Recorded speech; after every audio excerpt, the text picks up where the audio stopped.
This is the next mech we will be featuring in gameplay, or I should say the next config we will be featuring in gameplay. It is an assault class mech, 80 tons, Warhammer 2C, variant WHM-IIC-4. Now, this is a very interesting mech. I kind of toned it down a little bit, actually, from what I tried to use online myself in the past. Online in the past, I actually had 3 large clan pulse lasers and 4 SRM-6s, and as you can imagine, it was very hot. It was difficult to run. You couldn't sustain fire for very long at all without shutting down, in spite of everything I could do. I was interested in trying to get 4 SRM-6s and potentially 2 clan large pulse lasers and 2 heavy mediums for some really insane up close punch. But unfortunately, the head mount energy port on this mech is only 1 slot, and heavy medium takes 2 slots. So alright, let's look a little bit more deeply into this mech here. First of all, you can see 4 SRM-6s, I should say 4 clan SRM-6s, right? 4 tons of ammo, so that's 1 ton of ammo for every SRM-6, which is probably more than you really need. You could probably shave that down to 3 tons of SRM ammo, possibly even 2. I don't know if I would go quite that far because you'd probably end up running out. But you could probably get away with 3. I just put 4 to be absolutely safe. And we'll talk a little bit more about that and what that could mean later. The engine is a Clan XL engine 315. Now, obviously it's an XL, but it's a Clan XL, which means you'd have to lose both torsos in order to die, which is way better than the Inner Sphere, where if you lose a single side torso, you're history. So, 2 large Clan pulse lasers, 4 Clan SRM-6s, and 2 Clan ER medium lasers. You can see down here 21 standard heat sinks. I went to standard instead of double because there really wasn't enough room with the XL engine to put enough double heat sinks to make the difference. Okay, now see the armor. The leg armor is not as good as it could be, and this is kind of where I wanted to get back into. If you wanted to try and get by with just 3 tons of SRM ammo, you probably could, and you could put another half ton of armor on each leg, which might prevent people from legging you so much. That's something you could try if you wanted to. Now, I guess let's move on to weapons groups.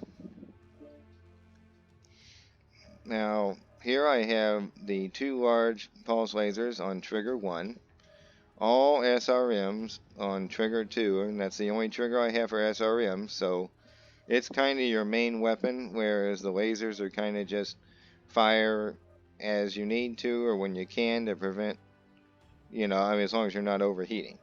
Now on trigger 3 I have all the lasers, and that would be for when you're within 400, 500 meters range. That's pretty impressive. And the pulse lasers are, something close to 700. Maths. Okay, so you can see that's how I've got it going. You're basically going to be firing these as often as you can. Anytime you can, firing these when you're poking at range and you're not up close with anybody at the current time. Or firing this and this when you are up close, but that's going to overheat you over a period of time. And with that in mind, let's go to skills. Now, skills here, you can see nothing on weapon cooldown. I rarely ever put anything on weapon cooldown, although this was one I might have been tempted to do it on, just because the more shots you can get off, the faster you can do it, the better chance you have of surviving against a mech that may be stronger in offensive power than you. Everything on range, everything on heat gen, everything on velocity, everything on laser duration. Excuse me. Everything on all your missile bonuses. Everything on skeletal density, everything on armor hardening. And in this case, I did put everything except 2 on reinforced casing, because once you start losing your SRMs and you're going to start losing your ability to fight back, that's something you can change if you want, and you can, you could remove these and do some speed twerks instead if you wanted. Speed tweaks, excuse me. Nothing on any of these. Cool run, everything. Heat containment, everything. And over here, you will notice that on consumables, I have everything for UAVs and cool shots, both. Right. And as you can see, I took full advantage of that with 2 maximized cool shots, 2 maximized advanced UAVs. Because if you're going to be a brawler, and this is kind of a brawler, it can be. Although the best option for this mech is not really to be the center of the enemy's attention, because you can see the armor isn't all that spectacular unless every single guy that hits you decides to hit you on your center torso and nowhere else. Your back armor is pretty weak. Excuse me again. Anyway, when I talk a whole lot, I sometimes start coughing. Now you can see firepower looks pretty impressive on this if you were to fire everything, and you can fire everything a few times before you overheat. 87 damage. About every 4 seconds, I think. I'm not sure how much time these take. These are 3.75. This is 3.5. And 4. So the longest cooldown is going to be for these, which you would only really use if you were in a full-on, struggle to the death with somebody. I do think this is a really good mech. Like I said, you could sacrifice 1 ton of ammo if you wanted to add an extra half ton to each leg. And you might even be able to add a little bit more to the arms. The arms are only missing 5 from what they could have total. But I really do think this is a good mech. What you want to do with this mech, obviously, is it is a frontline unit. You're going to want to stay with your frontline units as they move around the map. You do have some armor to share, but not a tremendous amount. I mean, you're not an Annihilator, you're not an Atlas in this mech. Even though you're an Assault, you do not have a tremendous amount of armor.